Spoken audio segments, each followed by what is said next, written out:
Sounds loud enough to reverberate across the Rockies. They're ready for football in Denver as the Broncos get set to do battle with Russell Wilson and the Seattle Seahawks.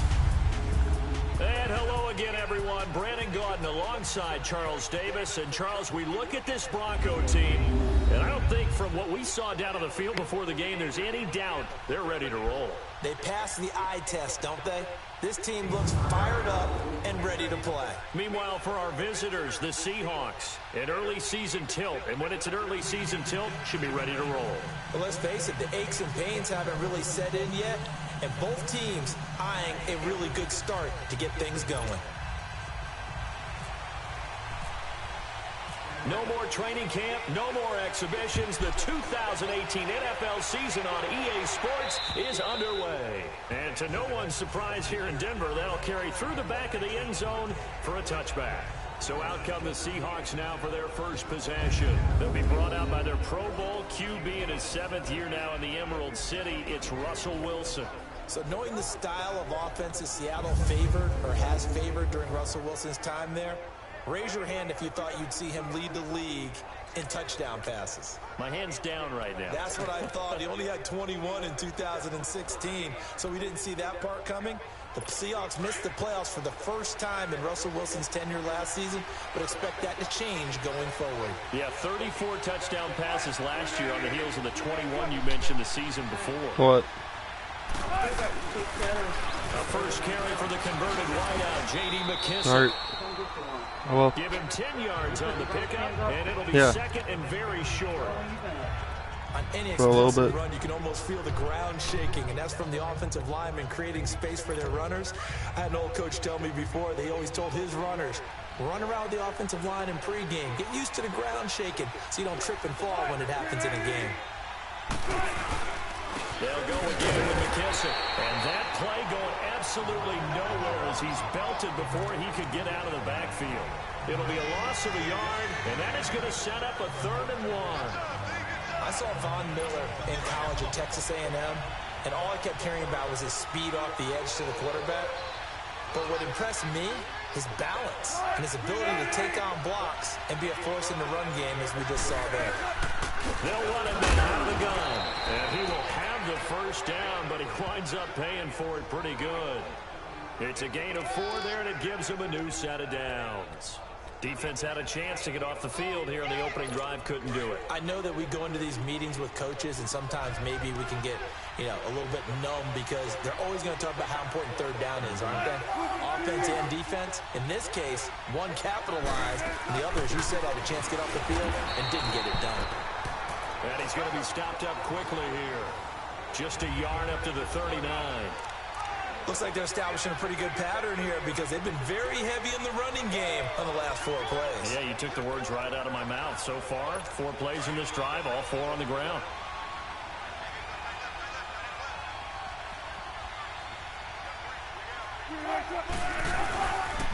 They'll run with McKissic. And hard running's going to get him over the 40 to the 42.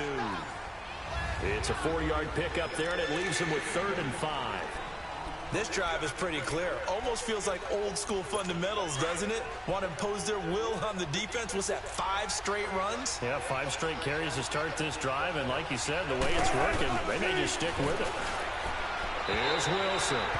And this is going to be incomplete. I'm not sure we could spot any tendency here on this 3rd down. They could have run it or passed it. Either one was available. They chose to try and get it through the air, but they were unsuccessful.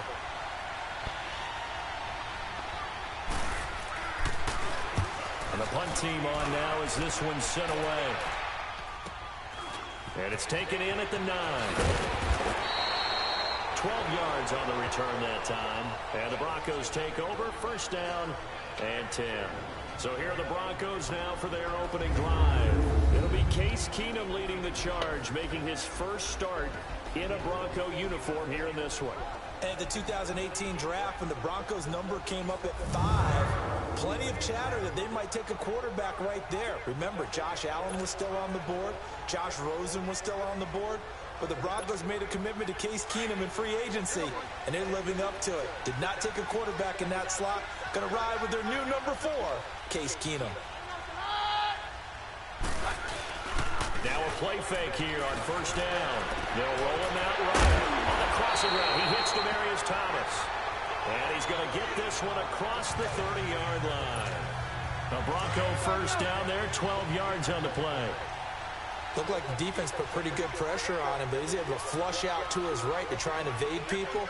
On the run, had to get on his horse. Still accurately throws a nice pass for a first down. Run with Booker. And he will lose yardage here to the 31-yard line. That's going to go as a loss of 2, and it'll be second down. He has elite instincts from his linebacker spot. He's able to diagnose the run and flies in like a missile to stop that one behind the line of scrimmage. On second down, here's Keenum. Flushed out right. And he takes a shot on the release as this will be incomplete. Pressure, and that's certainly going to be a key to this game going forward. And that time, they were able to get in there and influence the throw. And remember, quarterbacks got to get rid of it. They don't have the tuck rule that they can fall back on anymore. An incomplete pass on that last play, and that means they'll need to come up with something here on third down. Now Keenum dancing to his left. He may try and run for this. And he'll be out of bounds up past the 45. It'll be a pickup of 16 and a Bronco first down. Under the category of obvious, you hate giving up a first down on third and long. And somehow, he finds his way downfield and picks it up. If you look at the coverage defensively, oh, this is great, but no one accounted for him at the quarterback spot. At some point, you actually have to tackle it and get him on the ground short of the first down marker. A gain of 6 there on first. That's a staple of this offense. Drag route to the tight end. Yeah, he's unable to use his size to break off much more yardage after the catch, but still an effective gain nonetheless. A second down carry for Booker. And he's up across midfield and down into Seattle territory. Just a couple on the pickup there, and now it's third down. Doubling this guy has to be a priority before moving up to the next level because the big fella, he just ate that one alive, just stuffed it. In fact, before the game, he was talking to us, and he's like, hey, these pants make me look fat? And we said, nah, man, you're just a whole lot of guy. He is at well over 300 pounds. He's a big man. Forced out to his left. He can run for it, and he will. Back alongside Charles Davis, I'm Brandon Gaudin. It's Bronco football to begin quarter number 2. And we'll see what the decision is here as they've got a 4th and 1 coming up. That's running out of steam, and it won't get there. He left it just short, no good, and this will remain a scoreless game. Everything looked good. Good snap, good hold. Sometimes, though, the ball just doesn't want to go where you want it, and this one winds up no good. They'll run it now out of the gun, and he's going to be stopped up at about the 47-yard line. A gain of 3, second down. They tried a quick hitter inside, but that one was swallowed up because what they're hoping, those big defensive linemen will take the bait and move laterally and open up a crease that they can run through. Didn't happen on that play. This is the Oklahoma State alum, Chris Carson. And he's brought down. A nice pick up there, 10 yards, and it'll move the sticks. A good run there off right tackle in an old-school NFL football. The right side of the offensive line, often known as the nasty side. The left side, usually the technical side. Kind of reminds me of the old Atlanta Falcons 2009-2010. That's how they constructed their offensive line. And that one blown up quickly as he's going to be stopped before he could even get started. I know when I was a kid, I always got real excited when I saw those lateral-type runs. But the best backs that made it happen, they put a foot in the ground and just go. That didn't happen there. That play got swallowed up. Here's McKissick. And tough sledding. He'll get maybe a yard. Stop short of the 35. I know the scouting report on him is that he doesn't possess the eye discipline to be an elite linebacker. And what that means is his ability to read, react, and make a play.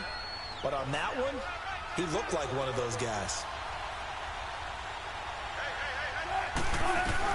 On third down, Wilson. And it's hauled in by Ed Dixon. It'll be a gain of 8, but it'll also lead to a 4th down. So much about offense is what you call hidden yardage. You know, you throw the ball to someone, they catch it, and then they can make a big play. You know, they create a play, run after catch. They did a really nice job here of limiting that and keeping him from a first down. Yeah, stopped him in his tracks. So still no touchdowns in the first half, but we do have some action on the scoreboard with the field goal. So maybe now the mentality changes in this game, because anytime you can get to the red zone, and if you don't come away with 6 points, you feel like it's a disappointment. In a game like this one, being able to kick field goals means you're right there, and then you're just looking for that big break to take you over the top. This offense trots back out there now, and as they do, Charles, one thing to point out that we saw a second ago are some of the new rules in the NFL this year regarding kickoffs. Yeah, nowadays, the kickoff team, no more running starts. Remember that when you got to circle a guy around, and here he goes? No more. You have to start, close to the ball. And when it's kicked, then you get to take off and go, so you can't build up your speed that way. Also, when you're returning it, remember those wedges that we used to say where guys would form together, 2 or 3 guys? No more of those. So it'd be a lot more man-on-man, one-on-one blocking. And also they have rules about where people have to be when the ball's kicked, where they have to be when the ball's caught. So to me, it's much more like a punt return than it is an actual kickoff return. So I'm eager to see if teams now take their punt returners, those nifty guys who make people miss in the open field, and make them the kickoff returners as well, because I think you can still get big plays in this area if you have the right people back there. 2 minutes to go here in the first half.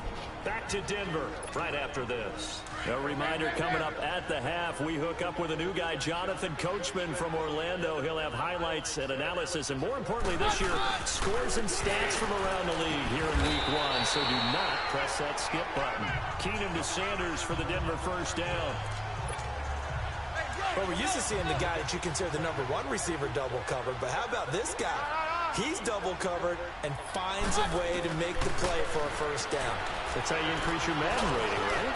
No doubt about that at all. And you know something? I think we'll hear about that from him soon. He'll wind up getting 9 after tucking it and running, so it'll leave him with 2nd and a yard.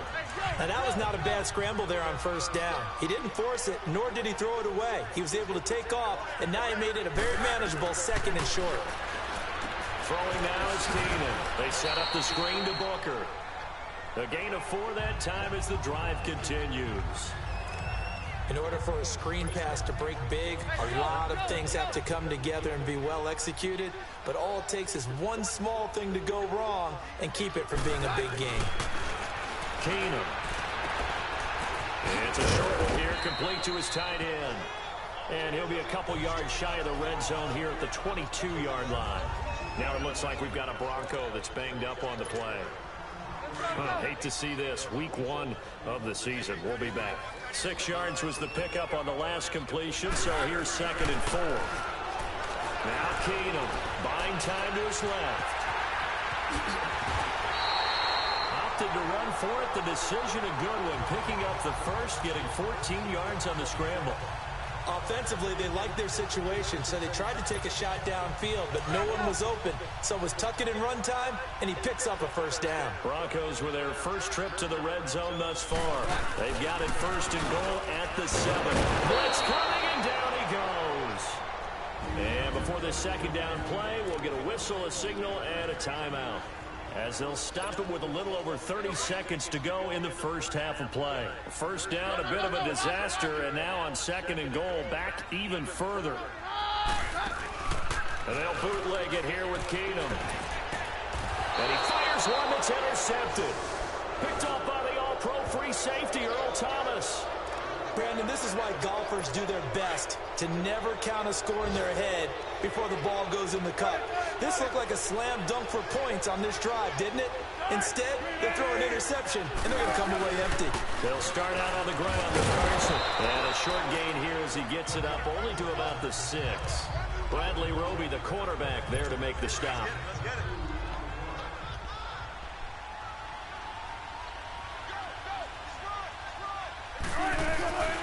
They stay on the ground. Again, it's Carson. And this will go as a short gain on what will be the final act of this first half. And now, due to apparent time constraints, we fast forward to the beginning of the 2nd half. So we've reached halftime here on opening weekend. This will be fielded at the 6. And a nice return sets him up pretty good here at the 30-yard line.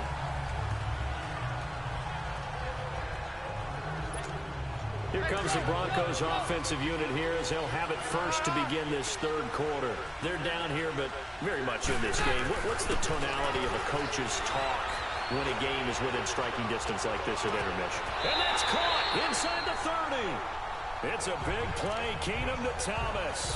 43 yards. Well, it's one thing to grab it with one hand, but when you make a catch of that distance, quite another. Yes, sir. I mean, that one right there. We keep talking. Trying to get it to Thomas, and it's intercepted. Picked up by the linebacker, Bobby Wagner. And now look at him go. Past the 20. And he's going to score. It's a Seahawk touchdown.